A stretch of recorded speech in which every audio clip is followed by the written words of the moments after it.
All right, everybody. Welcome to another episode of Recharging the Human Battery. I'm your host, Dr. Stefano Sinicropi. We're on AM 950 radio. It's a great day to be alive. Welcome to the show. Glad you're joining us again, and hopefully you've been listening in as we've talked so many health and wellness topics and some random stuff here and there. But I think today I think futurism, or thinking about the future, is one of the best exercises, because we've got to think about not what things look like today, but what things look like tomorrow. So when I say tomorrow, I mean, where are we going in 2030? Where are we going in 2040? What's medicine going to look like? And I think it's especially important for those of us that are in healthcare, because number one, with the advent of machine learning, on AI and robotics, I would really suggest that healthcare professionals really think about job security, being really understanding what AI can do, understanding how to use this stuff, understanding where robotics is going, and where your particular field, like whether you're a nurse or a physician or outside of healthcare, legal. I mean, there's so much legal stuff going on now with the use of AI. If you're a financial professional, between AI and the blockchain and cryptocurrency, and the Wall Street going to go on these tokenized things that run on things like Ethereum and other types of blockchains that you may or may not have heard of. What I would suggest is, for anybody actually in any profession, is to really stay on top of the future trends in your own organizations. And never before, kind of in the history of mankind, when it comes to technology, have we ever been in the midst of a technological revolution that is coming now. So I think that's one perspective. The other perspective, which is really, exciting, just as a human, I think it's a really exciting time to be alive. Actually, I know a lot of you are afraid of what's happening. You're probably watching the movie Terminator one too many times, with everything going on with AI and everything else that we're doing.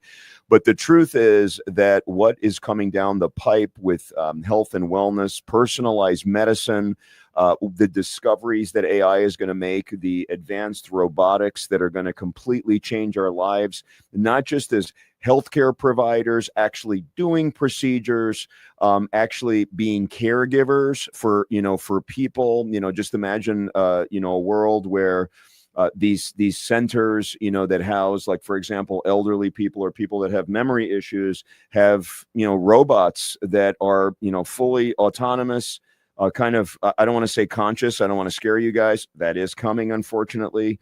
But being able to take care, right? Because robots, AI, it doesn't get tired. It doesn't need to sleep. It doesn't really, or at least it shouldn't really have biases. And so, the robots being able to, take care of us, as caregivers, is going to be a big deal going forward. And some of these things that you see in the movies, I would urge you guys to really stay on top of what's going on right now, because it is happening so rapidly. If you just look at for example, Tesla's robots, if you think about where they were just a year ago and where they are today, the way they can move and the way they can, their dexterity of their hands, the way they walk, all these things have progressed so much so that I heard one guy that was talking about visiting the plant where they're developing these things. He actually said he was scared when he saw how much progress was made just in a 12-month period of time. So it's coming. So I thought I'd spend today talking about, or at least having a mental exercise in everything that's potentially coming down the road in health and wellness. So you can start thinking about this, whether you're a healthcare professional, whether you're just interested in health and wellness, whether you're like my son, who's a pre-med student in college, or whether you're just a consumer that's looking to live to 120 years old, or wants that, rare disease, healed, and all kinds of things. So we'll see on the other side of the break. We'll talk about what I think are the most important trends that are coming down the pipe. We're on AM 950 radio. This is Recharging the Human Battery. I'm Dr. Sinicropi, and let's talk future just on the other side.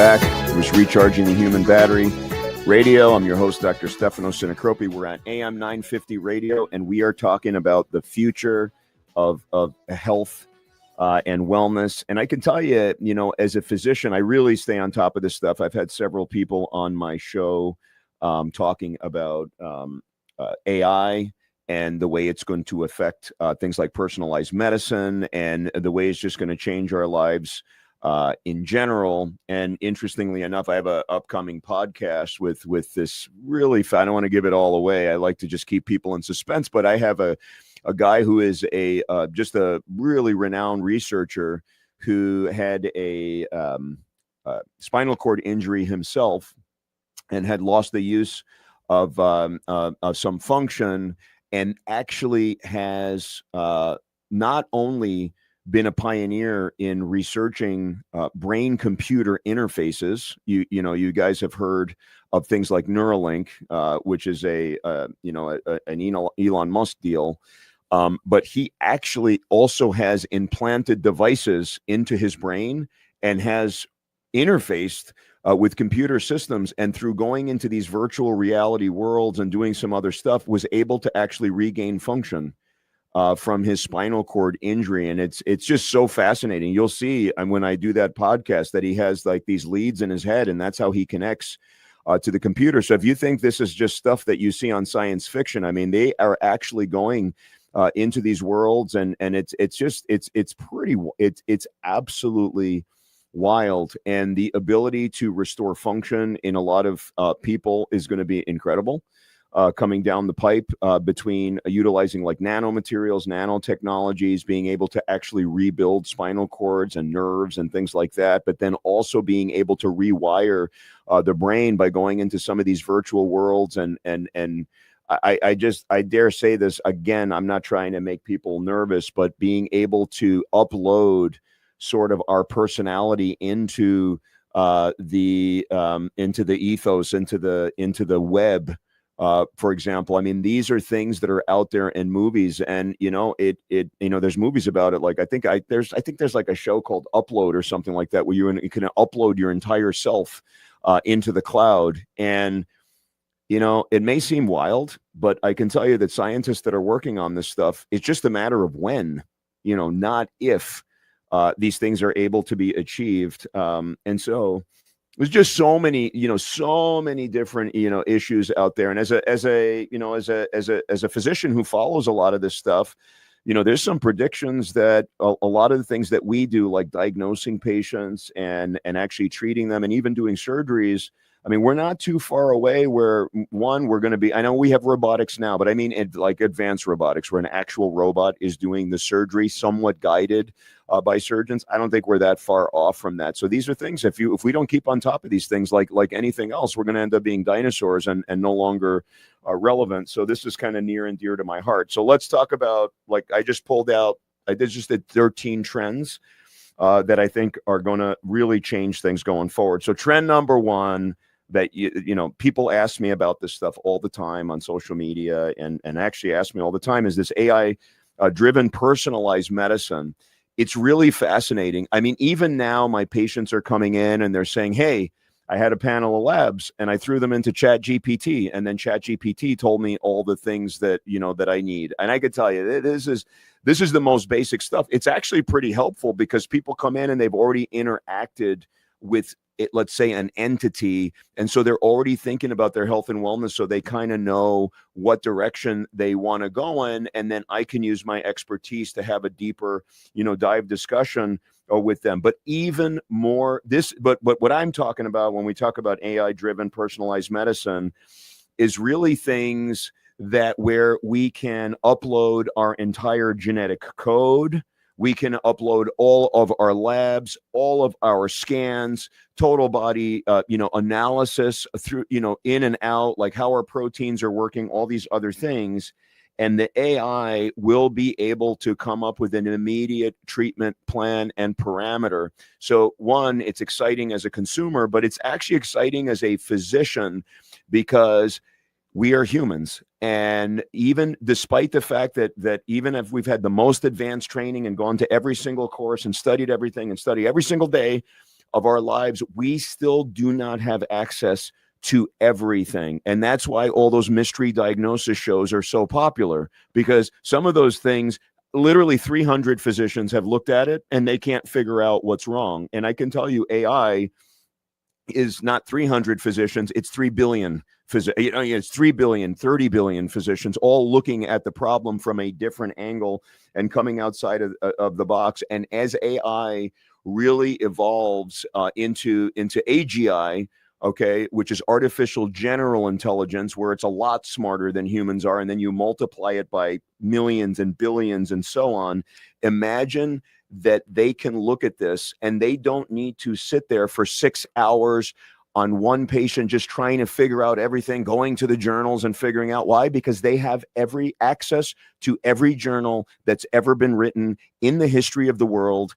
They have access to records, other patients that have undergone the same thing, and then they can tie it. They can look at your genetics, look at the stuff, come up with what drugs you need, which vitamins you should be on, how we should be treating you, what biohacking device, things you should be doing that's going to interact, like say with your mitochondria in a certain way. I mean, we can talk about this all day, but it's really going to be able to enhance us as humans, because we can look at things we've never looked at before with personalized medicine. So there's going to be a day where you just have your handheld app and it's going to tell you on an hourly basis exactly what you should be doing, what you should be eating at this time, which vitamins you need to be taking, everything, and interact real world with what's going on into your body with sensors that are going to know exactly everything that's going on. I mean, we already have those, but it's going to become more and more advanced. So that's the first thing I want you to be, to be, kind of thinking about. Again, that's an entire show in and of itself, AI and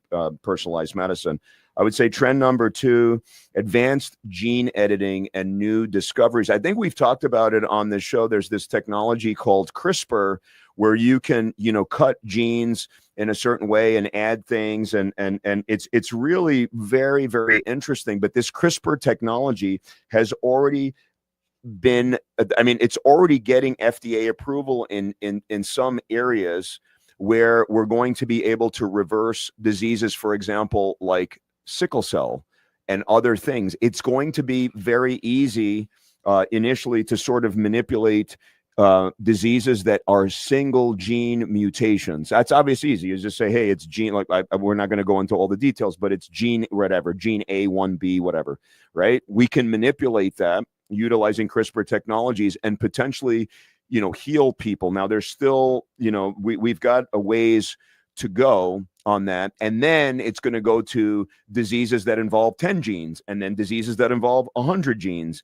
And if we're looking by 2035, 2040, again, I'm just throwing out numbers because we have no idea how fast this, in fact, AI is progressing at such a rapid pace.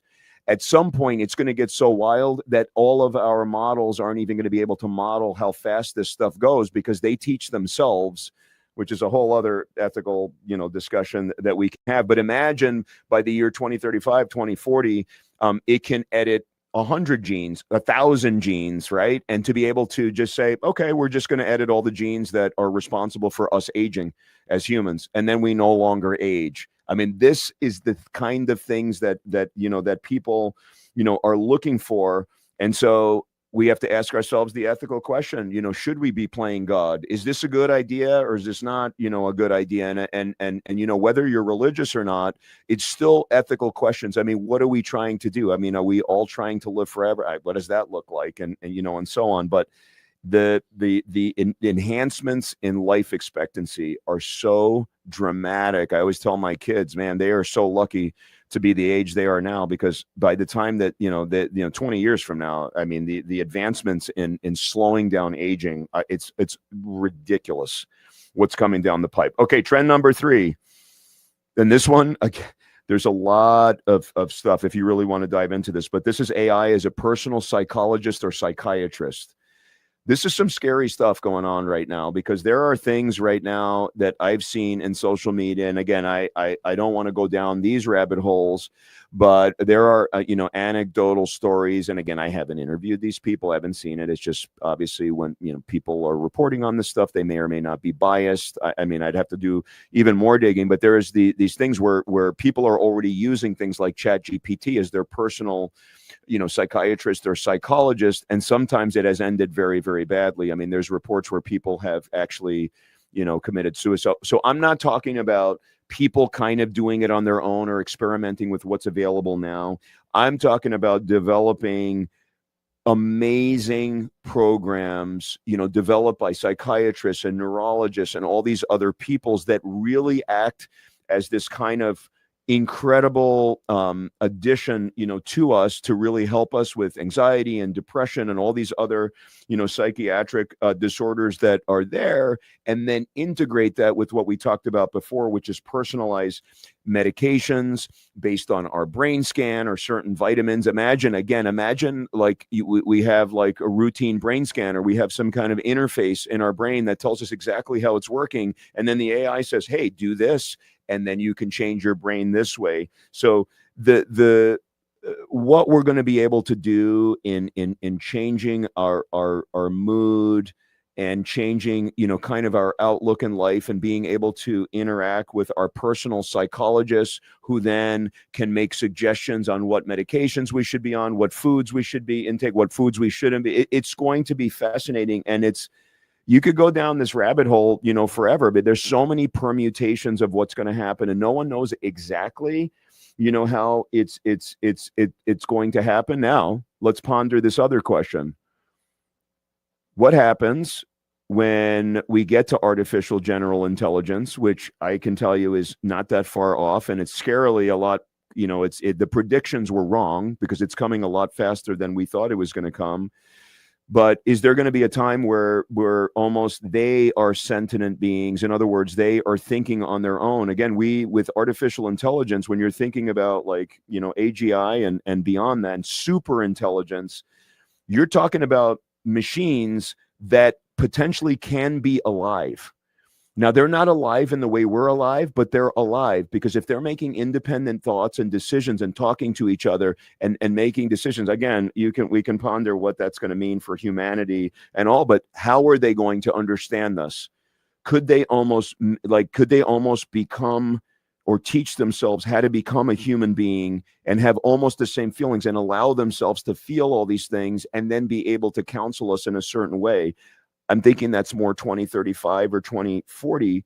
And again, we can talk to the most brilliant AI scientists and brilliant doctors and brilliant whoever you want. We don't know where it's going. We just know that it's moving really, really fast, but we don't know what it's going to look like. But again, another field, I think that the psychology and psychiatric field is going to be disrupted so dramatically here. Coming up, it's going to be fascinating, to see it. So for you guys that are practicing that kind of stuff, I would really, really understand how AI works and incorporate it into your own practices, and then think about what your value is going to be, as we go. And to be honest with you, there's going to be a lot of humans that just want other humans to talk to, not just an AI, no matter how realistic, it may seem. But we will see where that goes. Okay, trend number 4. The brain computer interfaces, which I've really mentioned before. Implants are really going to get to the point where we can really restore function and movement for people that have been disabled for all kinds of stuff, as long as they have the moving parts. Now, where these interfaces are really interesting is if you think about where robotics is coming. If you think about, for those of you that are movie fans, one of my favorite, you know me with the movie analogies. But anyway, in like Terminator 2, remember, a lot of it was the reason they were able to build all the technologies because they found his forearm and his hand, right? And they had that stored away in that Cyberdyne, systems place and whatever. Those robotic arms and hands, I mean, we have prosthetic devices right now, robotics, but what's coming down the road is going to be so intricate and so fascinating. And we're going to be able to reconnect our nervous systems to, like, basically prosthetic, I don't even want to call them prosthetic devices, because then you think of things that are non-moving, or they're just like really, really clunky. I mean, things that have the same dexterity, the same feeling, and with the brain computer interfaces, instead of people being able to, for example, use a mechanical arm that is very, very functional, because of the plug-in with that interface, when they touch things in the future, they will be able to feel it. So, for example, if they grab an apple, they'll be able to feel it as if it was an apple because of the brain computer interface. These are fascinating, subjects. And so, let's talk about another movie. Okay, that it's really good. It's like in the movie Avatar. It was like, they're on this other planet, but back home, they did already on Earth, they were able to, like, say you had, paralysis, they could just give you, robotic legs, and it's just normal. You just kind of go back to normal. You walk around, and it's normal. And so these enhanced, humans are interesting, but that's really like where the brain computer interface is, because everything is going to have coding in it, and then it's going to interface with our brain. And so we're going to, like, whether we're in the real world or kind of living in these virtual realities, it's going to be our reality. So I don't know where that's going, but it's really, really fascinating, to think about it. So here's a deep thought. What if, with all these brain, computer interfaces, are our thoughts going to become hackable? Right? Like, how hackers break into our accounts right now and wipe them out. What if they break into our brain and start putting thoughts in there, or do like an Inception where they tell us what to do, or scramble our brain? Again, there's so many things. I'll leave that to, people a lot smarter than me to figure it all out. But, I'll be watching very, very intently, because it's really going to make a huge impact in our lives. Okay, next, robotic and autonomous surgeries. I've talked about this before. We don't have to, get into it that much. We're still, I think, quite far away. I mean, think about it. I mean, finally, Waymos are out there. I posted recently my first drive with my family members in this autonomous car. Pretty cool. That thing was flawless, no problem. It got us from point A to point B, and then we ended up taking Waymos. We were in San Francisco. It was really fascinating, the Waymos. But as you know, like, Tesla's full self-driving still hasn't quite launched. So I think we're quite a bit of ways from allowing fully autonomous robots to do our surgery, but it is certainly coming down the pipe. So right now we have robotic devices that are actually controlled by the surgeons themselves. But what I'm talking about with robots is when the robots are actually doing the surgery on their own. We're kind of telling robots, here's the surgery to do, check on them, make sure they're doing okay. But really they're doing, the surgery. Robots don't, right? They don't have emotions. They don't have anything. They don't get tired. I mean, those robots, if you think about things like, some of the most fascinating surgeries that I used to kind of research and look into, and you should too. It's like, for example, separating Siamese twins. You got teams of people rotating for, sometimes those things take a day. Imagine having, like 3 robots working on it. They never get tired. Doesn't matter how long it takes, right? They're going to be meticulous. They're going to be precise. And so it's just really, and so how long is it before human surgeons become obsolete? Or is there a day where, there are so few human surgeons that they're highly coveted, because there's just a group of people that are not trusting of the robots, or are just worried about when the robotic revolution takes over, and when, like Terminator, becomes alive, and they just don't want to go under the knife with robots. So, maybe I'll still be of some value, 20 years from now, but that's to be determined. We will see. I'm going to fight the good fight, though, to still, stay valuable. Okay, let's get off of robotics. We've scared people enough. Massive biohacking centers. You know how much, my passion about biohacking. We talk about it all the time. We don't have to get into it. Light therapies are getting more and more advanced. We have these quantum imprinting things that you can do with light that can change the way your cellular behavior works. Now there's just so many things to do. Oxygen therapies, all these things. Imagine these massive biohacking centers. They're coming. In fact, I know, without giving away details, there is a group that's already building these like 50,000 square foot biohacking centers where you can go and basically have like full genetic analysis and scans of your body and energy scans and all these things, and then get into all these biohacking protocols and have personalized medicine.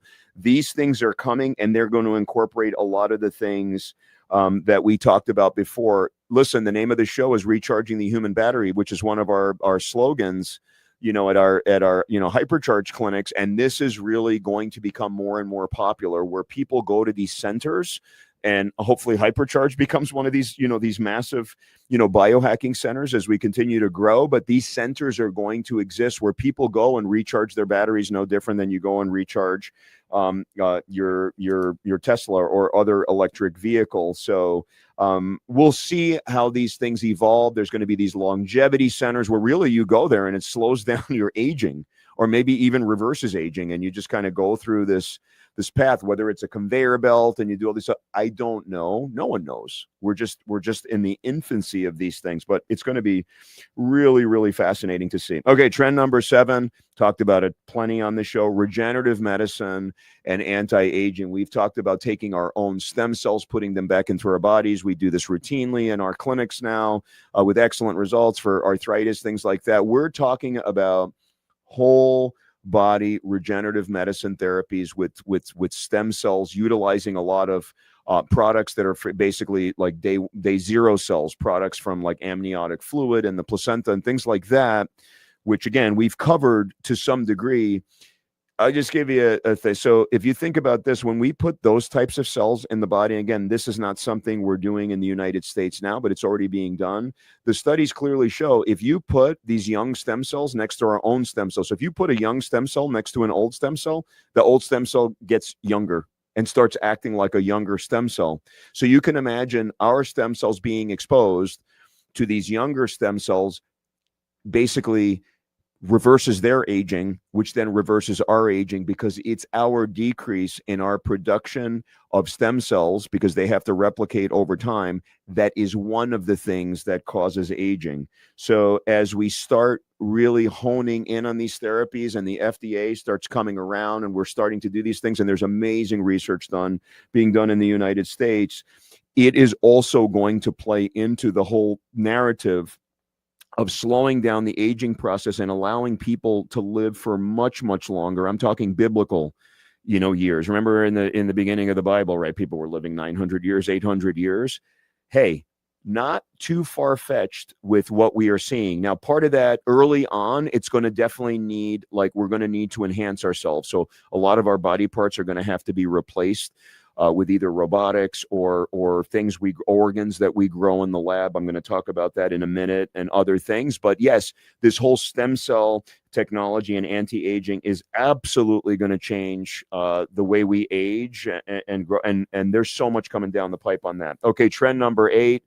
Microbiome engineering. I think we've talked about it a little bit on the show, but our microbiome, and that's basically the bacteria that lives in our gut, is responsible for so many different things. And microbiomes, we share our microbiomes in our communities, in our families, and so we have all these different traits. So like different countries have different types of bacteria that you have, and if you move to another country and you're amongst the tribe, or you marry into a family or something like that, you share a lot of this stuff. So the microbiome is responsible for so many different things. Like 90% of our serotonin is produced in our gut, and that's a lot of interaction with the way our bacteria interacts with the gut. And again, it's too complicated to go through in my 2 minutes that I have on this one topic.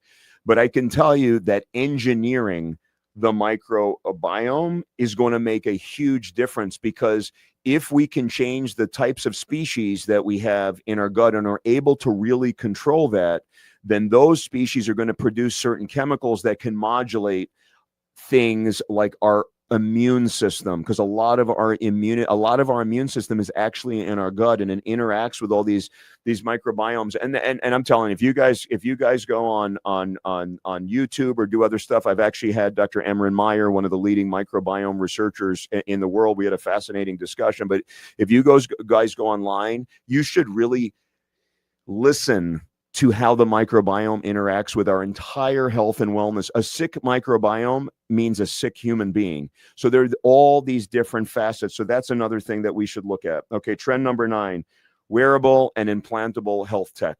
So right now, you guys know about Whoop devices. You know, my kids are obsessed with their Whoop and their recovery overnight and looking at what their, you know, resting heart rate is and just how they're doing. And it's actually really helped them.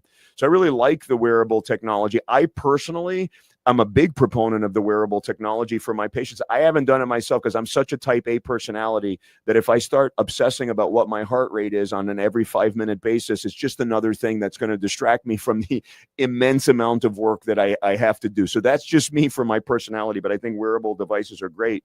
Where it gets really fascinating is the implantable technology. So, I'm a big proponent of continuous glucose monitors because monitoring your glucose on a daily basis and keeping that at a steady state is a great way, to fight disease and fight inflammation and all kinds of things. And obviously for diabetics, it's a must because you need to know where your blood sugars are so you can, do that. But we're going to have continuous wearable devices wearable implantable devices, I should say, that monitors everything, like literally all of your labs on a constant basis. And again, that's going to interface into artificial intelligence and these programs that then tell us what's the next step. So again, I'm not telling people to get obsessive on these things, but yes, it is definitely going to help to keep our balance and homeostasis and proactively keep ourselves healthy and well, living longer, and more importantly, living better, because other things can happen. But also these implantable devices may be able to pick up things right before they happen. So imagine an implantable device that also looks at your heart rhythm and says, hey, an event is just about to happen or is 30 minutes away, then boom, immediately you can get a medical attention before it even happens. So it's like a precognition. It's almost like, you're seeing into the future before it happens, or it's looking and saying, hey, this person's about to get sick.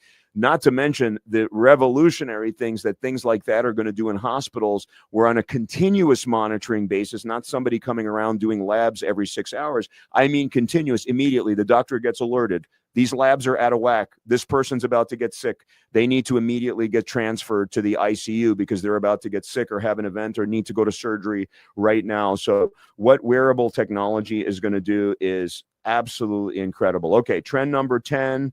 You guys are all aware of this: virtual reality. What is coming in virtual reality and how it's going to affect our brains and learning and things like that is going to be incredible. So VR is going to play a big role in rehabbing people from injuries and things like that. And immersive therapies are incredible. So if you do therapies in VR, even now, so if you do, like, without even literally moving anything in VR, if you're able to use your brain, like say you can't even use your right arm because you have some injury, if you can use your brain and in virtual reality kind of think about, for example, flexing your bicep, we know your bicep actually gets stronger.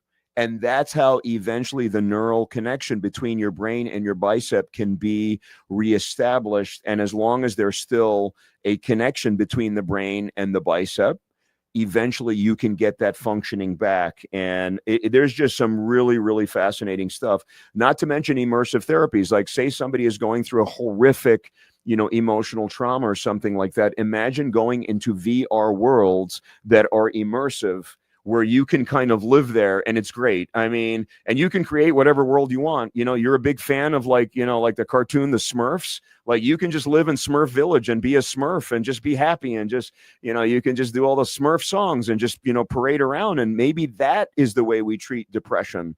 And I know this it almost sounds wild, but I'm telling you, people are working on these things right as we speak. And it's just so fascinating what we can do. I mean, I've already fooled around with some programs that are already available, like on these wearable devices that are really, really like immersive and very calming and very relaxing and put you into these great parasympathetic states, which are very much kind of similar to what you would find in where you would find in something like meditating for an hour or two. Imagine being able to do that just by going in these immersive worlds. It's a lot easier to do.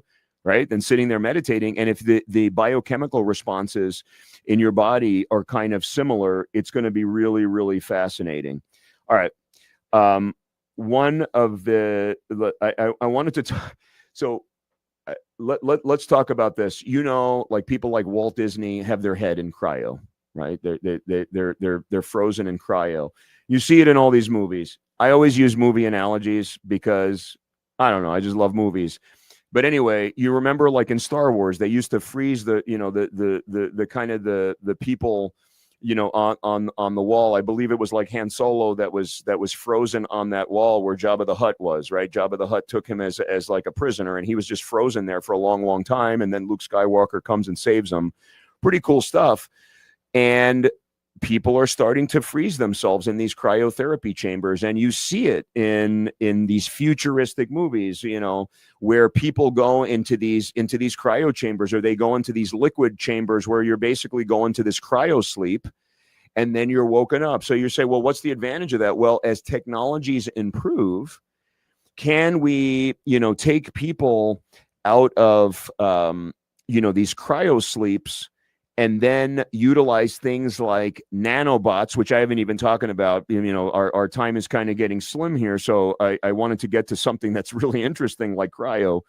But there are things like nanobots that can repair the body. This is real stuff. This is stuff people are working on right now. There are nanoparticles where you can rebuild scaffolding for spinal cord, for nerve injuries, for all kinds of different, tissues. There is tissue engineering where you can 3D print livers and hearts and kidneys and things like that, and then re-engineer them. So you can imagine if you cryo your body when it's sick, imagine then bringing that body back. Or for example, and again, I'm just going down crazy rabbit holes. I don't want you guys, but it's coming.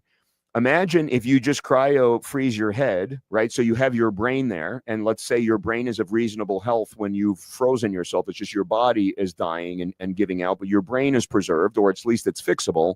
Then we can put your brain on a fully robotic body, AKA RoboCop, okay? And then just bring you back, and then your brain, and then we have all these different technologies that can keep your brain healthy and regenerating itself for long periods of time. So maybe those people can be brought back and then live for another 500 years. I mean, this is scary stuff. Now, this is what people are thinking about, right? So from the beginning of time, if you look at the writings, probably you can look at hieroglyphics. I'm not a hieroglyphic expert. I couldn't tell you a single thing about hieroglyphics or what was on the caves. I probably should look into that. I'm sure it's super interesting. But I'm sure from the beginning of time, human beings have been fascinated by this thoughts of living forever, right? If you think about, right, in Egypt, what did they do? Mummies. You mummify yourself because then you went to some other place and you live forever. So we're obsessed with it, but we've been obsessed with finding ways to live forever since the dawn of time. And so if we can get to the point where we can cryo freeze ourselves at any point, or if we are going to start traveling to places like Pluto and beyond, or other things, obviously we have to, or our technologies have to be so advanced, or we have to literally become robots for the most part, other than our brain, or upload our brain into a robot to be able to make those journeys. Anyway, these are all the things that are coming down the pipe. So it is so fascinating what we're going to look like, in 10 years, in 20 years. These enhanced humans walking around, these humans that have been taken out of cryo, these humans that are on their way to another galaxy. That might be a little bit, far-fetched for now. Let's get to Mars first before we get to another galaxy. But there's so many things are coming down the pipe. And I think the question, and I'll end it this way on this first segment, is like this. I think we're going to be able to achieve all of these things. I think that we're going to, build these AIs that are completely on their own, and they're a billion times smarter than us, et cetera. I think we're going to be able to, rebuild organs, rebuild bodies, connect, the brain to robots, and we can live that way. But I'll leave it this way. just because we can or will be able to, should we do that? I mean, this is always it always goes into the ethical things. Should we do that? Again, whether you're religious or not, should we be playing God? Okay. I don't know the answer to that question. I just know we're going to do it. So we just have to deal with it. So for those people that are like, I can't believe it's going to happen. So we just have to figure out ways to do it safely. And we'll talk about that a little bit more on the other side of the break. This is Recharging the Human Battery. I'm Dr. Sinicropi. We're on AM 950 radio. And this is an interesting one.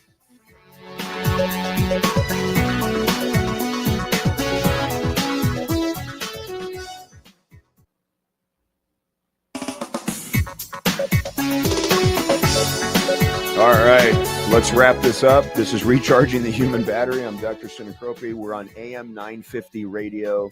And you know what? This has been one of my favorite episodes. Why? Because talking about what the future looks like, we always talk about the future. And obviously, we've been doing this since the beginning of time. But talking about it now, where things are advancing at a pace that has never been seen before. And I mean that literally. We've never, the speed is ridiculous. And if you listen to some of the smartest people, some are afraid, some are giddy, right? We don't know. And I think that thinking about this, for those of us that are involved in taking care of people and things like that, I think it's really, really important that we have these conversations and discussions, because we have to understand how are we going to handle this situation. Again, whether we want this to happen or not happen, it's going to happen. So we have to have these conversations. Why do we have to have these conversations? Well, again, I told you it's job security, but also it's like if those of you that are out there that have like serious diseases, or you've had a tremendous, like you've had a horrible, accident or something like that, you want to stay abreast and figure out how quickly these advances are going to be able to help you. But on a more thinking about it on a global standpoint, and I think I'm going to be doing some more, podcasts with certain people, because this is one of my favorite topics with AI, robotics, regenerative medicine, the ability to again 3D print organs and all these other things. It's moving so fast. There are two camps on this. There are a camp of people that are the optimists that believe that we are going into the greatest time in human history, the utopia where nobody is sick, where everybody has plenty, where we get rid of poverty, where everybody has a roof over their head. And basically, we just get to be creative and do art and express ourselves as humans while everything else is autonomous around us, right? That's one vision. The other vision is a dystopian, future where things go bad, where we're nefarious characters. I talked about people hacking into our own health accounts or making us sick, or hacking into our brains and things like that. I know it sounds far-fetched right now, but to be honest with you, if we went back 20 years and I told you that there were going to be hackers hacking into your emails and your software systems and doing all this stuff and holding you, hostage for ransom, you would say, oh my God, this guy, that's never going to happen. I'm sure they're going to come up with great security. Well, guess what? It didn't happen. And for some people, they're living that dystopia right now when their bank accounts are wiped out because they clicked on the wrong email. So it's one thing to click on the wrong email, but it's another thing where the hackers actually hack into your brain and actually steal your personality or imprison you in some virtual world. And I'm being serious. I mean, this is crazy stuff, but it is advancing at a rate that is 10 times faster than how the internet and all this other stuff advanced. And so we don't have the time to sit around and say, oh, it's another time. That'll be 2050. This is 2030. This is 2035. So do we want a utopian future or a dystopian future? So I think the more people can think about this and try to make a utopian future, I'm more in the camp of utopia. I don't think it's all going to happen at one time, but I think that the amount of healing, the amount of longevity, the amount of people being able to live out incredible lives and just feel good every single day because of personalized medicine and how we can manipulate their bodies and things like that. I think it's wonderful, because then we can achieve the pinnacle of human existence, which is being, as tied into our world as and as creative as we can be, and just really experiencing humanity and experiencing each other. That's the utopian view. I'm not going to go into the dystopian view anymore. We're just going to push that to the side and hope we can go in the direction of utopia, and hope that good prevails over evil, and that we can have a better, happier, and healthier society. And on that note, hopefully I left you with a little bit of positivity. This has been a great show. Please leave me comments in the comment section wherever you are watching this show or podcast. Love to answer your questions. Call with your questions. Love to hear from you. So much else to unpack on this topic. This is Recharging the Human Battery. I'm Dr. Sinicropi. It's been a pleasure. This is AM 950 Radio. We will see you next week.